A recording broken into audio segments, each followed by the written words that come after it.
Hello दोस्तों, आपका बंधु क्लासेस में स्वागत है।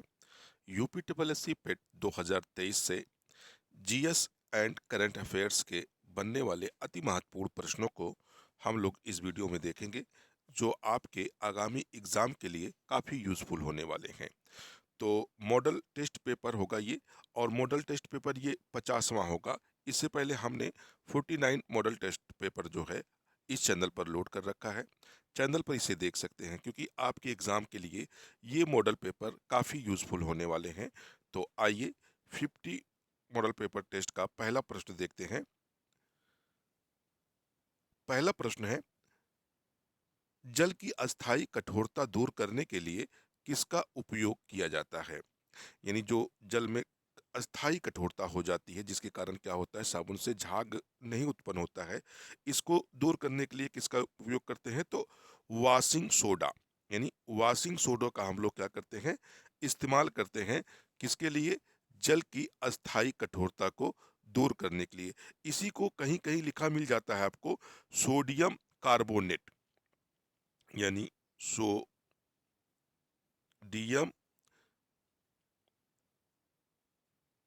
Carbonate, sodium carbonate. कहीं कहीं आपके विकल्प में कभी कभी रहता है सोडियम कार्बोनेट। चाहे इसे आप वॉशिंग सोडा कहें या सोडियम कार्बोनेट, इसी के माध्यम से क्या करते हैं, जल की जो अस्थायी कठोरता होती है उसको क्या किया जाता है, दूर किया जाता है। अगले सवाल की तरफ बढ़ते हैं। बीटी कल्चर के रूप में जाना जाता है, यानी बीटी कल्चर में किसका अध्ययन किया जाता है? तो बीटी कल्चर जो है दोस्तों, या जो है अंगूर की खेती का अध्ययन करता है। यानी अंगूर की खेती का अध्ययन क्या कहलाता है? बीटी कल्चर कहलाता है। अगर रेशम के कीट का पालन की बात करें, रेशम के कीट, इसे हम सेरी कल्चर कहते हैं। यानी क्या कहते हैं? सेरी कल्चर, सेरी कल्चर, सेरी कल्चर कहा जाता है। किसके लिए? रेशम के कीट के पालन के लिए सेरी कल्चर का इस्तेमाल किया जाता है। मछली प्रजनन या मछली पालन के लिए हम लोग क्या करते हैं, पीसी कल्चर कहते हैं। क्या कहते हैं? पीसी कल्चर कहते हैं। पीसी कल, यानी मछली प्रजनन के लिए पीसी कल्चर कहा जाता है। और उसके बाद फूल सब्जियों का अध्ययन हार्टिकल्चर कहलाता है। यानी फूल और सब्जियों का अध्ययन क्या कहलाता है? हार्टिकल्चर कहलाता है। हार्टी हार्टिकल्चर कहलाता है। तो लेकिन बीटी कल्चर किसके लिए होता है? अंगूर की खेती के लिए। नेक्स्ट क्वेश्चन देखते हैं। ऊतक विज्ञान और कोशिका विज्ञान के क्षेत्र में सभी कोशिका केंद्रकों को लाल रंग देने के लिए किस जैविक रंजक का इस्तेमाल किया जाता है? यानी कोशिकाओं को क्या है, लाल रंग देने के लिए किस जैविक रंजक का इस्तेमाल किया जाता है? तो साइक्निन, ये साइक्निन है, इसी का इस्तेमाल करते हैं। इसी को कहीं कहीं आपको लिखा मिल जाएगा, जो साइक्निन है इसी को सैफनिन कह देते हैं। सैफनिन, यानी सैफनिन के ही माध्यम से हम लोग क्या करते हैं, जो कोशिका केंद्रक होते हैं इनको क्या करते हैं, रेड रंग यानी लाल रंग प्रदान किया जाता है। नेक्स्ट क्वेश्चन देखते हैं। मैग्नीशियम निम्नलिखित में से किसका संगठक धातु है? तो मैग्नीशियम जो है, या किसका संगठक धातु है, या किसकी उप धातु है? तो यह पर्णहरित अणु, या इसी को हम लोग क्या कहते हैं, क्लोरोफिल। क्लोरोफिल का जो है मैग्नीशियम क्या है, उप तत्व है। नेक्स्ट क्वेश्चन देखते हैं।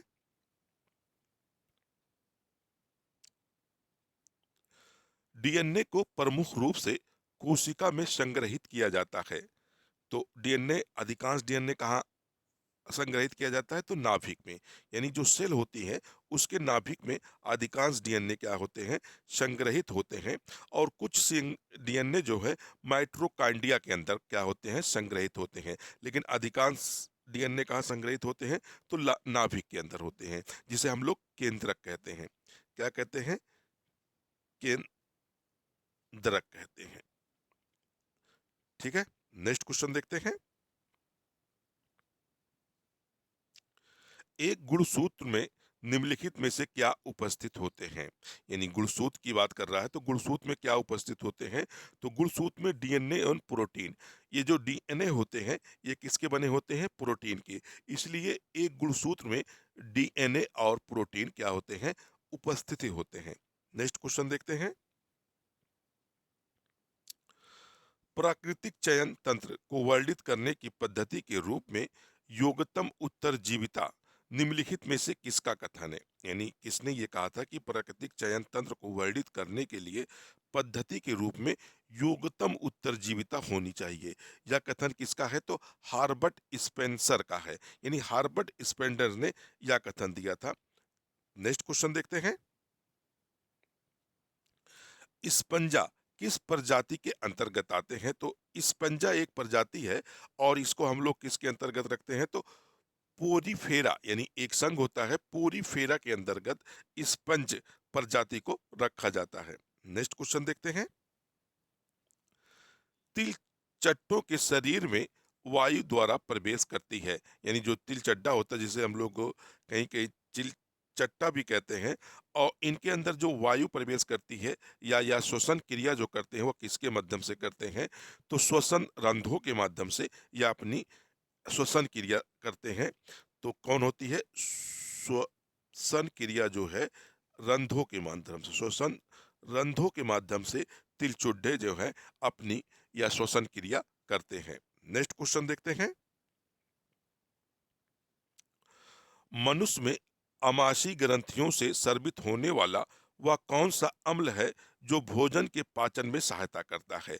यानी मनुष्य के जो आमाशयी ग्रंथियां होती है वह कौन सा ऐसा अम्ल या अम्ल करती हैं जो भोजन में क्या करते हैं? सहायता प्रदान करते हैं। यानी हमारे भोजन में पाचन में क्रिया में क्या करते हैं? सहायता करते हैं। तो वह कौन सा अम्ल होता है? तो हाइड्रोक्लोरिक अम्ल होता है। यानी हाइड्रोक्लोरिक अम्ल जो है या भोजन की पाचन में क्या करता है? सहायता पहुंचाता है। कौन सा अम्ल है? तो हाइड्रोक्लोरिक अम्ल। नेक्स्ट क्वेश्चन देखते हैं। रक्त में हवा के बुलबुले का होना जीवन के लिए क्यों खतरनाक है? यानी जो हवा का बुलबुला है अगर रक्त में हो जाता है तो यह जीवन के लिए क्यों खतरनाक है?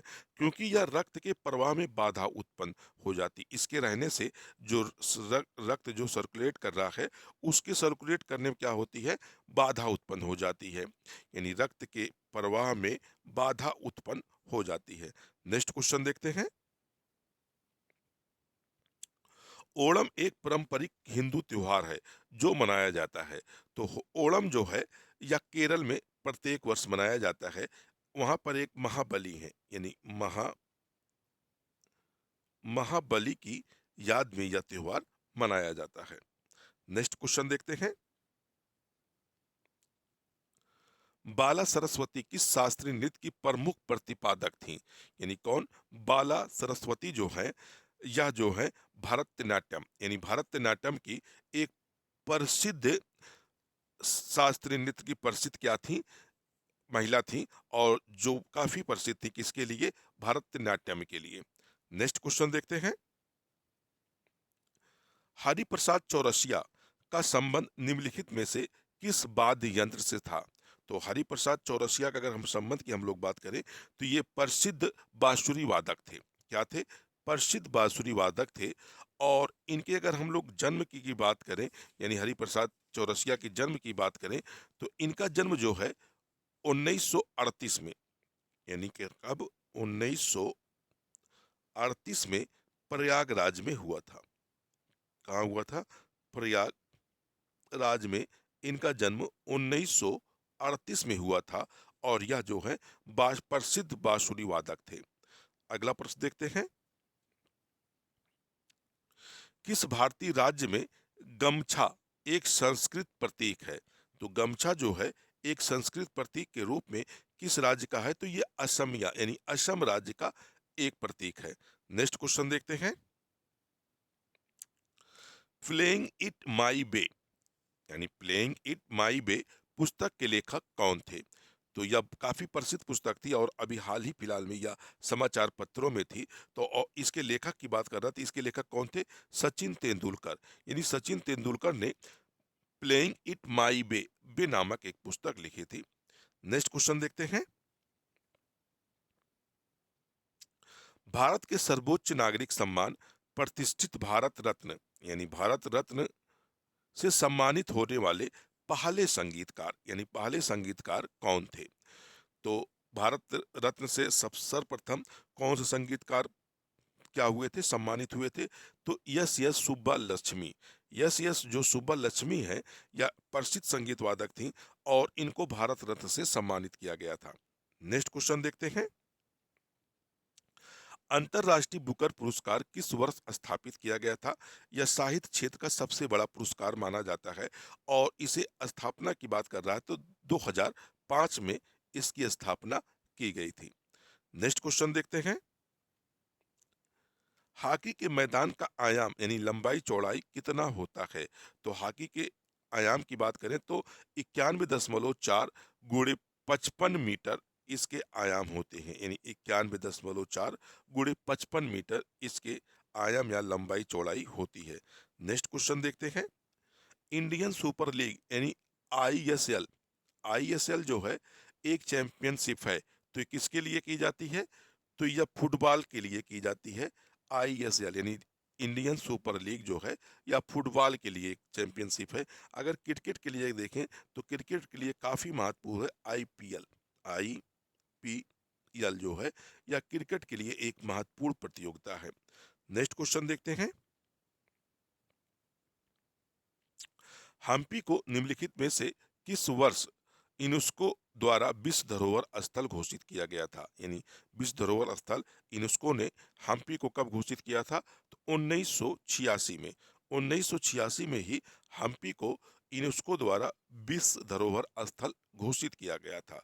तो दोस्तों, वीडियो अगर आपको अच्छा लगा हो तो इसे लाइक करिएगा, चैनल को सब्सक्राइब और शेयर वीडियो को जरूर करिएगा। फिर मिलते हैं नेक्स्ट वीडियो में। जब तक के लिए धन्यवाद। जय हिंद दोस्तों।